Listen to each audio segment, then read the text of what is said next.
Commander Ilara Chen stood at rigid attention on the observation deck of the Unwavering Doctrine, watching Earth shrink to a pale blue dot behind them.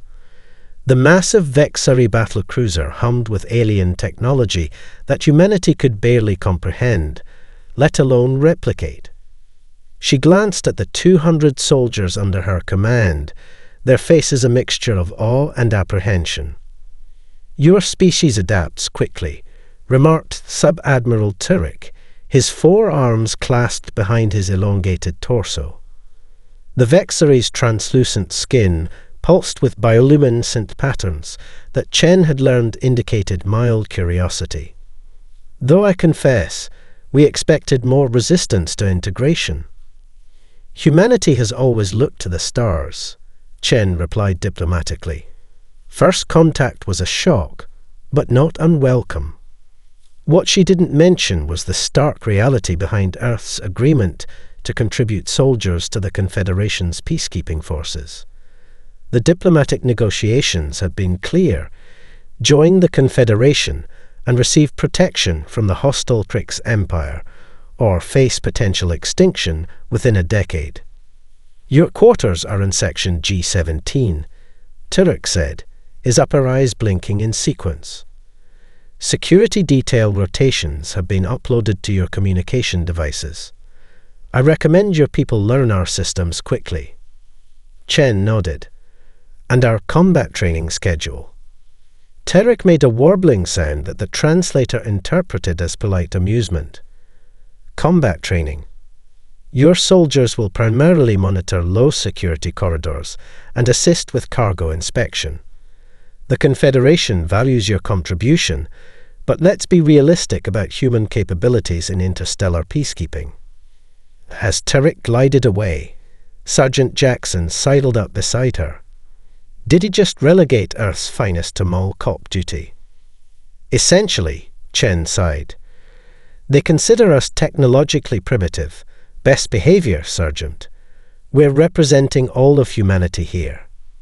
The first month aboard the Unwavering Doctrine passed in a blur of adjustments. The human contingent learned to navigate the massive vessel, with its gravity fluctuations and atmospheric variances designed for 7 different species' comfort. They discovered which alien foods were compatible with human digestion and which caused spectacular allergic reactions. They adapted to the Confederation's 27-hour-day cycle and memorized the complex hierarchy of the Vexari command structure. What they didn't do was anything remotely challenging. "Permission to speak freely, Commander," Lieutenant Okafor requested during their weekly status meeting. Chen nodded, already anticipating the complaint. "My squad is going stir-crazy. We patrol the same corridors every day, examining cargo that poses zero threat. The Vexari won't even let us observe their combat drills, claiming security protocols." Similar reports came from every squad leader. The Confederation's impressive weaponry remained off-limits. The tactical training simulations were incompatible with human neural patterns. Even the ship's recreational facilities were designed for species with entirely different physiological needs.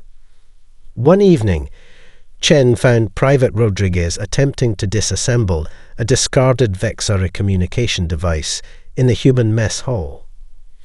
"Just curious how it works, Commander," Rodriguez explained hastily. "Engineering was my specialty before enlistment." Instead of reprimanding him, Chen felt a spark of inspiration. The next day, she requested a meeting with Sub-Admiral Turek. "My soldiers require additional activities to maintain optimal performance," she explained, using the methodical language the Vexari preferred. "I propose implementing daily initiative hours where personnel can develop specialized skills relevant to Confederation service." Turek considered briefly. "Approved. Keeping your humans occupied with constructive activities is logical. Idle troops are inefficient troops." "Thank you, Sub-Admiral," Chen replied with a carefully neutral expression, not mentioning the human saying that had inspired her request: "Idle hands are the devil's workshop." 3 months into their deployment aboard the Unwavering Doctrine, Commander Chen's initiative hours had evolved far beyond what Sub-Admiral Turek had approved. The unused storage bay adjacent to the human quarters now bustled with activity each cycle, a stark contrast to the methodical efficiency that characterized the rest of the massive vessel. "Status report," Chen requested as she entered the bay, nodding approvingly at the organized chaos before her. Sergeant Jackson fell into step beside her. "Rodriguez's engineering team has made progress understanding vexillary propulsion theory. They've built a working model from salvaged parts." Chen raised an eyebrow. "Salvaged? Should I be concerned about missing equipment reports?" "Only discarded components, Commander. The Vexari replace functioning tech at the first sign of wear. Their recycling bays are gold mines." They passed a group practicing hand-to-hand combat modified for zero-gravity conditions. Corporal Wei, supervising the session, demonstrated a technique that used the ship's variable gravity fields to amplify momentum. The ex-ante soldiers were impressed. Jackson continued. 3 of them asked to join tomorrow's session. Chen smiled slightly. The ex-ante, one of the smaller Confederation species, had been the first to show interest in human activities. Unlike the Vexari, they lacked natural defensive capabilities and relied heavily on technology for protection. "And Okafor's project?" Chen asked, lowering her voice. Jackson guided her to a quiet corner where Lieutenant Okafor hunched over a modified display terminal. "Show the commander," he prompted. Okafor's fingers danced across the interface. "I've created simplified access portals to non-classified systems. Navigation, environmental controls, communication networks, all translated into human-compatible interfaces." "Non-classified only," Chen confirmed, studying the schematics. "Of course, Commander. I'm not looking to start an interstellar incident." Okafor hesitated. "Though I've noticed something interesting. The vexillary systems are incredibly sophisticated, but remarkably rigid. They're designed for optimal function in predicted scenarios, with minimal adaptability." Chen filed that observation away. "And Morris?" Jackson's expression turned both concerned and amused. "That's complicated. His squad has mapped every maintenance tunnel, ventilation shaft, and emergency access point in our section. They've developed what they call contingency response protocols, basically combat scenarios using the ship's layout." "Theoretical exercises only," Chen clarified. "Yes, but impressively detailed ones. Yesterday they simulated repelling boarders from 3 entry points simultaneously, using only equipment we actually have access to." Chen frowned. "Has this attracted attention?" "Actually, yes. A Balkari weapons officer asked what they were doing. Morris told him they were preparing for unexpected variables in standard patrol routines. The Balkari seemed confused by the concept, but didn't report it." The conversation paused as they passed a group of soldiers attempting to create Earth-like food from compatible alien ingredients. The resulting concoction smelled questionable, but had drawn a small audience of curious Confederation engineers.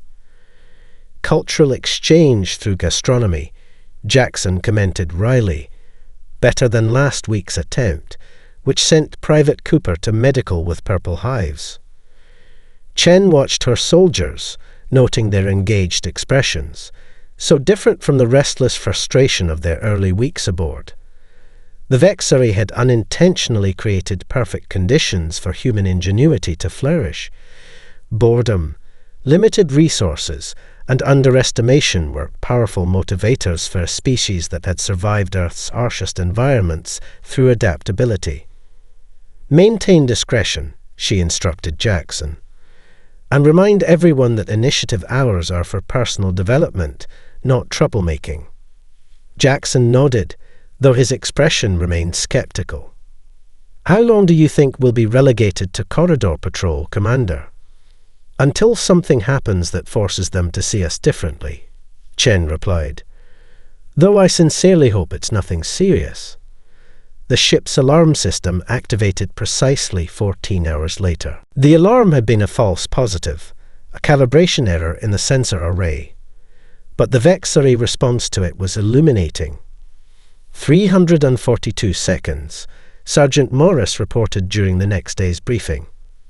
That's how long it took their emergency response team to reach the affected sector. Their protocols required authorization from 3 different command levels before deployment. Commander Chen nodded thoughtfully. "And your assessment?"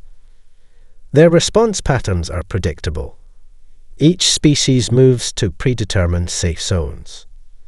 Security teams follow exact routes established in their training simulations." Morris displayed a rough schematic on his tablet.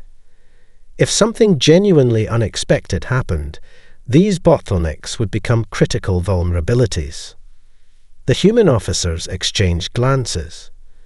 None needed to state the obvious. In a real crisis, such rigid protocols could prove fatal. 2 weeks later, Sub-Admiral Turek requested a tour of the human section. Chen suspected the Vexari commander was growing curious about the increasing interaction between humans and other Confederation species.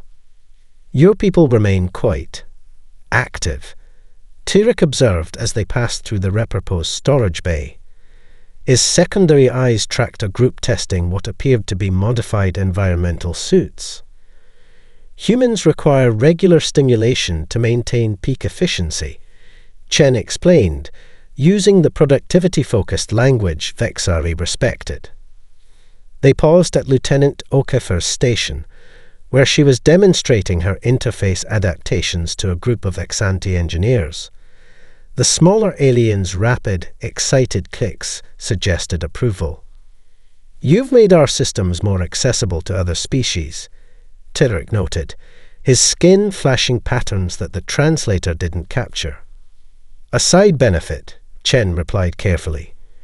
"Lieutenant O'Keefe specializes in streamlining complex information systems." Private Rodriguez approached, then hesitated upon noticing the sub-admiral. "Continue," Turek encouraged, upper arms gesturing permission. "Commander, we've completed the emergency bypass for the section's atmospheric regulators," Rodriguez reported. "If primary environmental controls fail, we can maintain breathable conditions for approximately 12 hours. Turek's translucent skin pulsed with rapid patterns. "You anticipated system failure." "We prepare for unexpected scenarios," Chen explained. "Earth's history taught us that redundancy saves lives." The tour continued to Corporal Way's improvised training area, where humans and several Belkari were engaged in what appeared to be chaotic movement exercises. "This seems disordered," Turek commented. Way straightened to attention. "Adaptive response training, Sub-Admiral.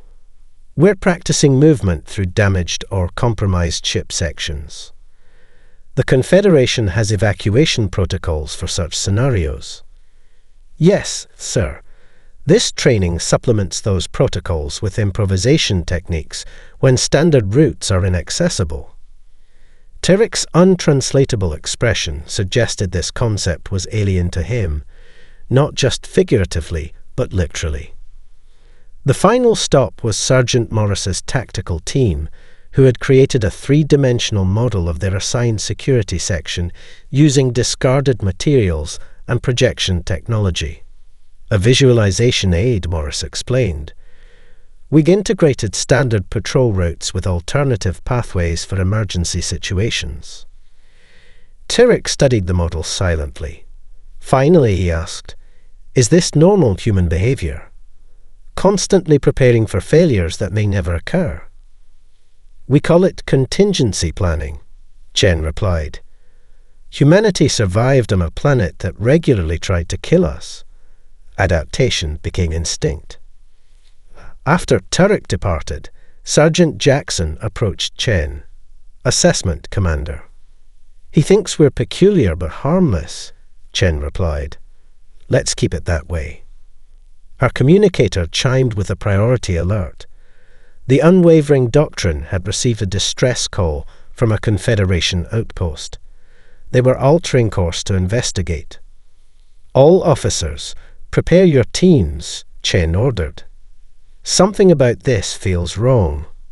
Several light years away, a Hryx raiding fleet silently waited in the shadow of a dead moon. Commander Chen knew something was wrong the moment the unwavering doctrine dropped out of faster-than-light travel. The Confederation outpost hung in space, apparently intact, but completely dark. No emergency beacons, no debris field, no signs of battle damage, just silence.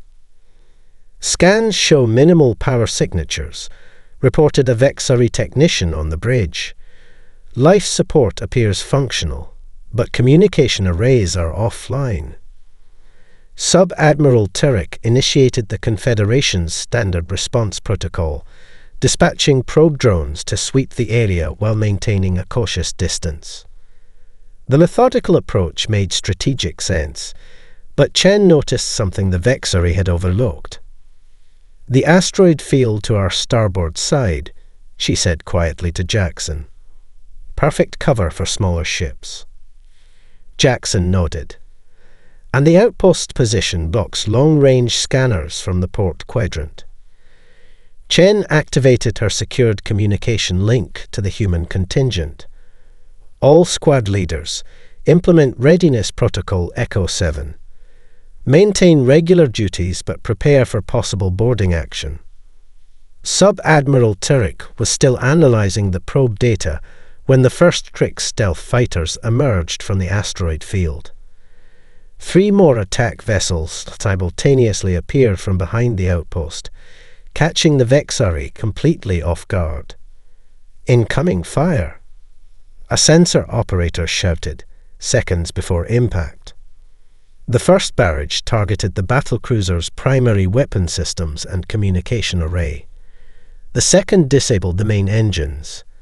The Asterisk Unwavering Doctrine Asterisk shuddered as emergency systems engaged, but the damage was done. They were dead in space. Turek's voice echoed through the ship-wide communication system.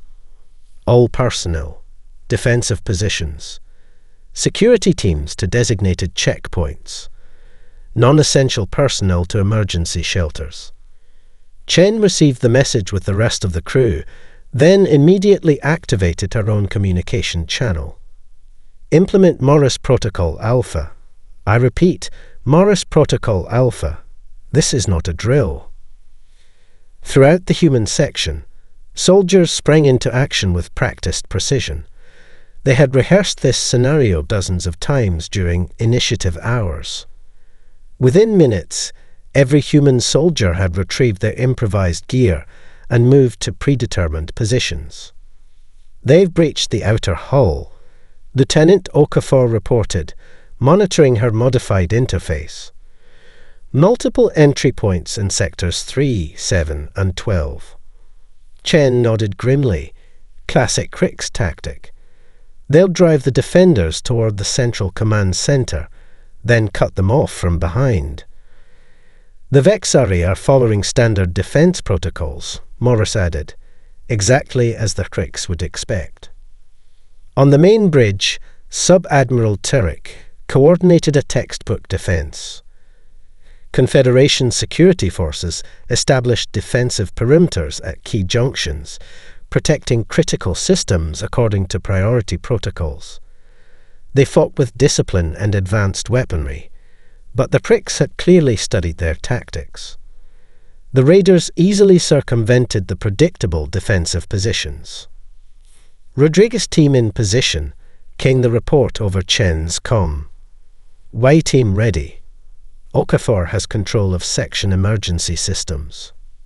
Execute on my mark, Chen ordered, watching the tactical display as Crick's boarding parties converged on the ship's central areas. The raiders were halfway to the command center when Chen gave the signal. Mark. Throughout the ship, the environment suddenly transformed. Emergency lights in multiple sections failed simultaneously. Gravity fluctuated wildly in key corridors. Ventilation systems that had been modified by Rodriguez's team began pumping harmless but disorienting smoke into sections occupied by Crick's forces. And from maintenance shafts, ceiling panels, and supposedly sealed emergency tubes, human soldiers emerged behind the Crick's lines. What is happening? Sub-Admiral Turek demanded as reports of chaos flooded the command center. A Vexari security officer stared at the tactical display in confusion. The humans, they're not in their designated safe zones. No, Turek realized with dawning comprehension. They're everywhere. The Crick's raiders had never encountered anything like this. Their intelligence on Confederation vessels was extensive and precise. They knew exactly how the Vexari would respond to a surprise attack, which defensive positions they would establish, which systems they would prioritize, which evacuation protocols they would follow. The Cricks had planned for every standard response. They had not planned for humans. Alpha Team, converging on your position, Sergeant Morris reported over the comm as his squad emerged from a maintenance tunnel directly behind a group of Crick soldiers. The raiders spun around, momentarily disoriented by the humans' unexpected appearance. That moment was all Morris needed. His team deployed the devices Rodriguez had created from modified cleaning equipment, spherical objects that released a dense cloud of reflective particles, effectively blinding the Cricks' enhanced optical sensors. Target secure, Morris confirmed 30 seconds later. Throughout the battlecruiser, similar scenarios unfolded with precision that belied the apparent chaos. The boredom of endless patrol duty had given the human soldiers months to prepare, practice, and perfect their response. Y's team utilized the ship's variable gravity fields to extraordinary effect. Having spent hours practicing movement under different gravitational conditions, they navigated effortlessly through sections where Rodriguez had hacked the environmental controls to create disorienting fluctuations. Cricks don't adapt well to rapid gravity changes, Y explained later. Their physiology evolved in a constant 1.2G environment. We grew up watching action movies in Earth gravity. Lieutenant Okafor's contribution proved perhaps the most devastating. From her modified interface station, she executed a series of commands that sealed and unsealed doorways throughout the ship in an unpredictable pattern. The Cricks, attempting to follow standard boarding protocols, found themselves repeatedly cut off, redirected, and funneled into prepared ambush points. It's just basic traffic management, she would later remark, like redirecting vehicles around a construction zone. On the bridge, Sub-Admiral Turek watched in stunned silence as the tactical display updated. The Crick's advance had stalled completely. More than that, they were being systematically pushed back, corralled, and neutralized by forces that seemed to materialize from nowhere. Commander Chen, he finally managed to communicate. Explain this. No time for explanations, Sub-Admiral, Chen replied, her voice steady despite the sounds of battle in the background. Request permission to lead a counterattack to retake the forward weapons array. Turek hesitated only briefly. Granted. In Section 7, a group of 6 Cricks raiders had cornered a Vexari security team. The raiders advanced confidently, their superior numbers and position ensuring victory. until a ceiling panel silently slid aside and 3 humans dropped directly onto them from above. Private Cooper, who had spent weeks mapping the ventilation system during his recovery from purple food poisoning hives, led the sudden assault. The Cricks, trained to expect frontal resistance, were completely unprepared for an attack from above. "Sorry we're late," Cooper called to the astonished Vexari security team. "We took a shortcut." The tide turned definitively when Commander Chen's team reached the forward weapons array.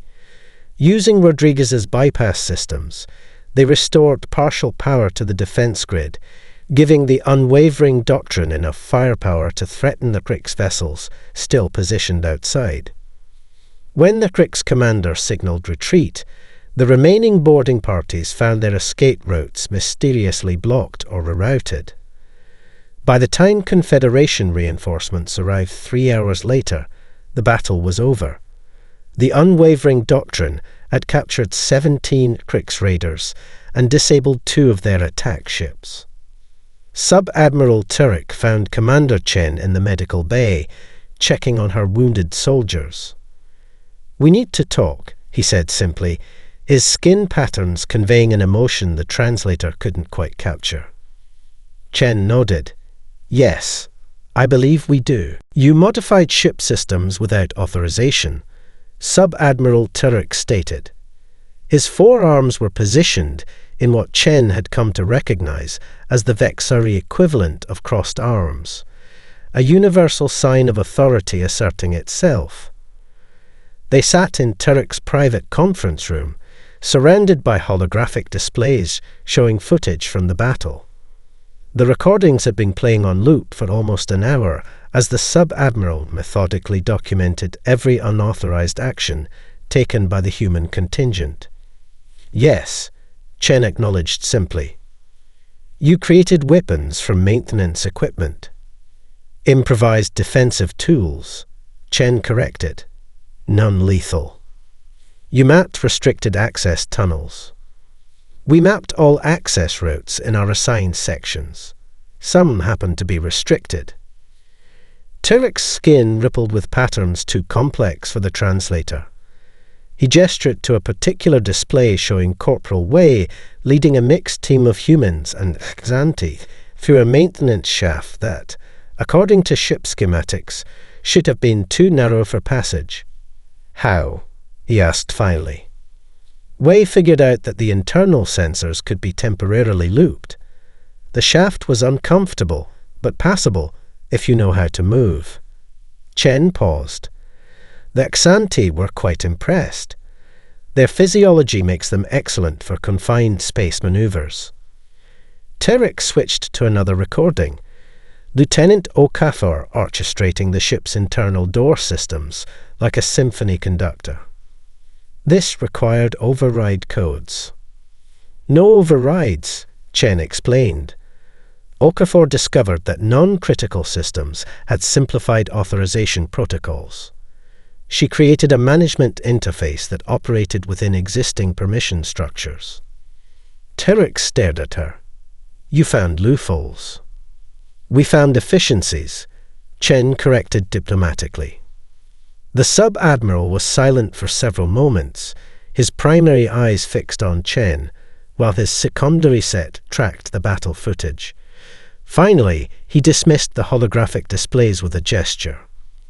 "The Confederation Security Council has reviewed preliminary reports of this incident," he said formally. "They wish to interview your officers personally." Chen felt a knot form in her stomach.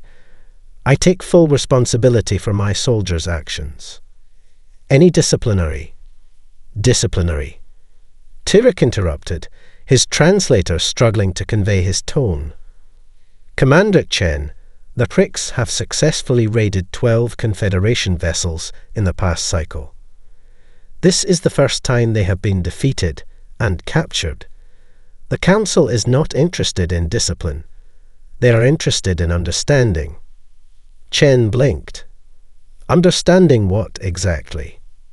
"How your species thinks." Tizerek's skin pulsed with what Chen had learned was thoughtful consideration. Your soldiers created contingency plans for scenarios that had never occurred. They repurposed systems in ways their designers never intended. They moved through the ship using paths that were not designated for transit. We call it thinking outside the box, Chen offered. That phrase does not translate well, Tidrick observed, but its meaning is becoming clear. He rose and moved to a storage unit, retrieving an object that Chen recognized as a Vexari data crystal. He placed it on the table between them. This contains all current information on Trix raiding patterns.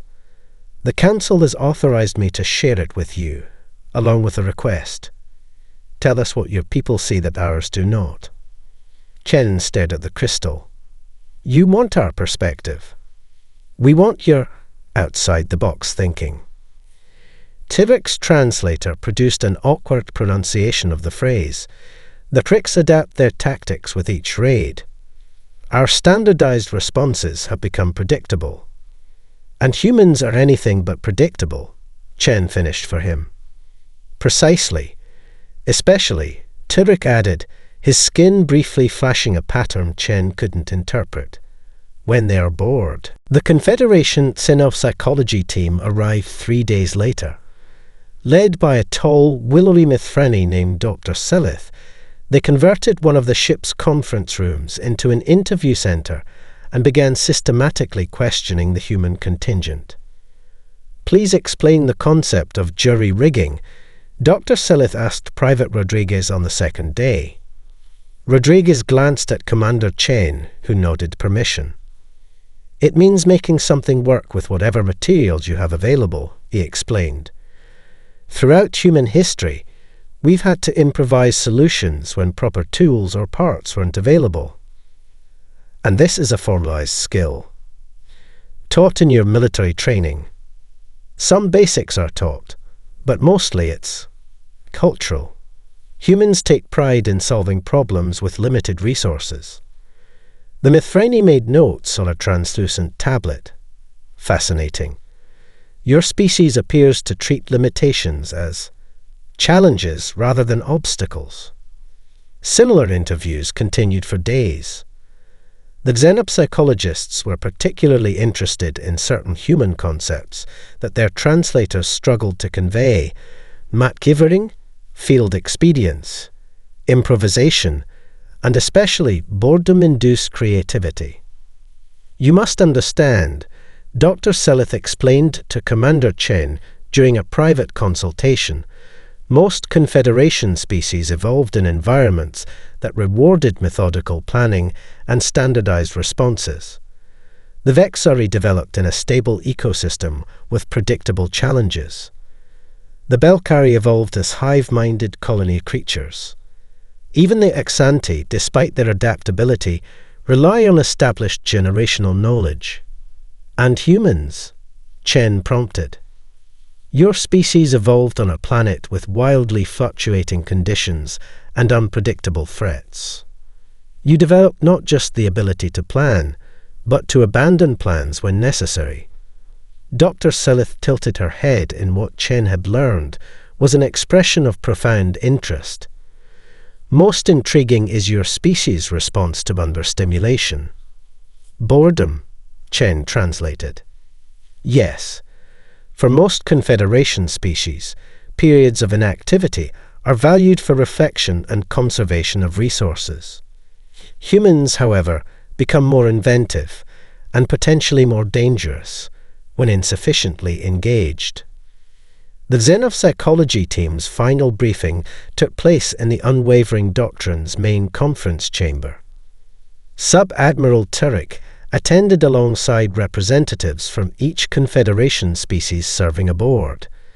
Commander Chen and her senior officers represented Earth. Dr. Silith presented the team's findings with characteristic Mithrani precision. Her conclusion, however, contained an insight that visibly unsettled many of the alien representatives. The primary tactical advantage of human military personnel is not their technology, physical capabilities, or even their strategic doctrine, she stated. It is their fundamental approach to problem-solving under suboptimal conditions. When faced with limitations, humans instinctively seek creative alternatives rather than optimal execution of existing protocols. She displayed a series of battle simulations showing how standard Confederation defensive measures had become predictable to adversaries like the Pricks. Alongside these, she showed simulations incorporating human-inspired unpredictability factors. The difference is statistically significant, she concluded. We recommend immediate integration of human tactical advisors across the Confederation fleet, with particular emphasis on counterboarding protocols and adaptive defense measures.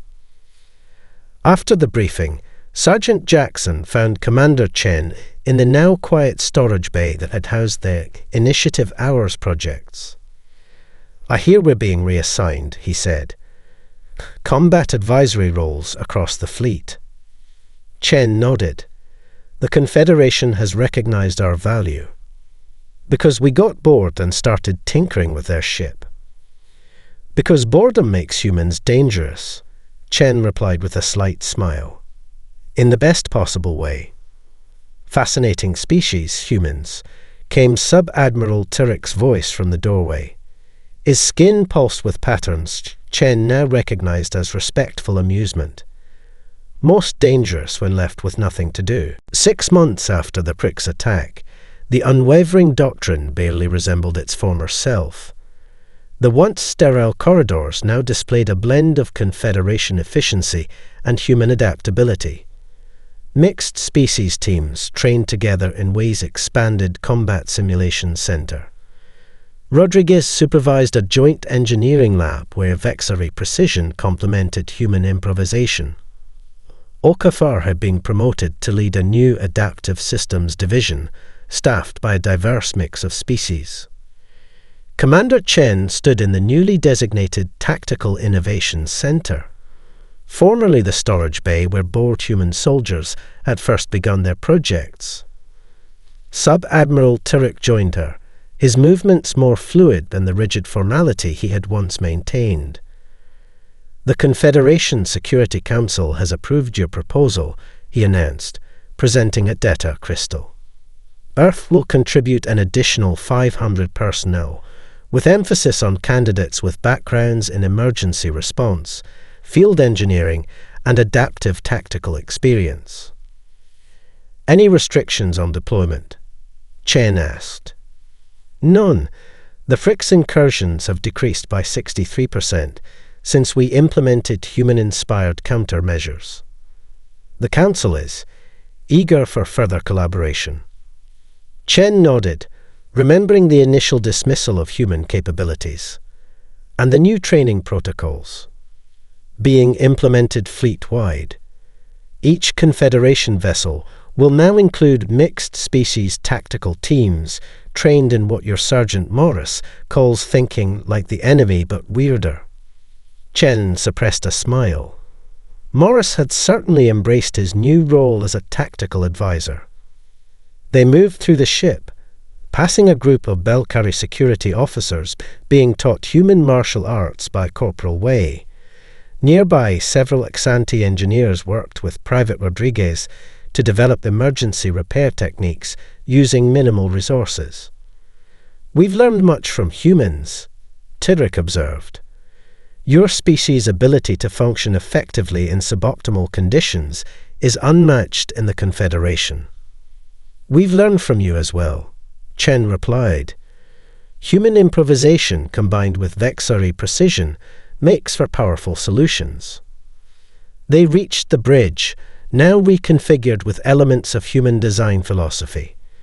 Lieutenant Okafor's interfaces had been standardized across Confederation vessels, providing intuitive access to ship systems for all species. The tactical displays showed patrol routes that deliberately varied from standard patterns, a simple change that had significantly reduced successful surprise attacks. "The Tricks have adapted their tactics," Tyrik noted, gesturing to the latest intelligence reports. They no longer attempt direct boarding actions against Confederation vessels. They'll try something new, Chen predicted, but so will we. Her communicator signaled an incoming message from Earth Command. The transmission contained her new assignment. She would lead the newly formed Confederation Adaptive Response Division, with the Unwavering Doctrine as its flagship. "Your first major command," Tidrick observed. "Well deserved." "I have excellent officers," Chen replied, "and an experienced alien advisor if you're willing to continue our partnership." Tyrrick's skin displayed patterns that needed no translation. "I would be honored. Your human perspective has proven invaluable." As they finalized the details of their new mission, Chen received a message from Sergeant Jackson. The new human recruits had arrived at the transfer station and would board within the hour. Jackson had attached personality profiles and noted several promising candidates with creative tendencies and interesting backgrounds. Chen smiled as she read his final comment. "Some of these rookies might need extra supervision, or we could just let them get bored and see what happens." She forwarded the message to Tyrrick with a simple addition: "Ready for new ideas?" The Sub-Admiral's response came quickly. "Always. The Confederation has learned an important lesson. A bored human is a resource to be valued, not a problem to be solved." As the Unwavering Doctrine prepared for departure, both human and alien crew worked side by side, each bringing their unique strengths to a partnership that had begun with underestimation and blossomed into respect.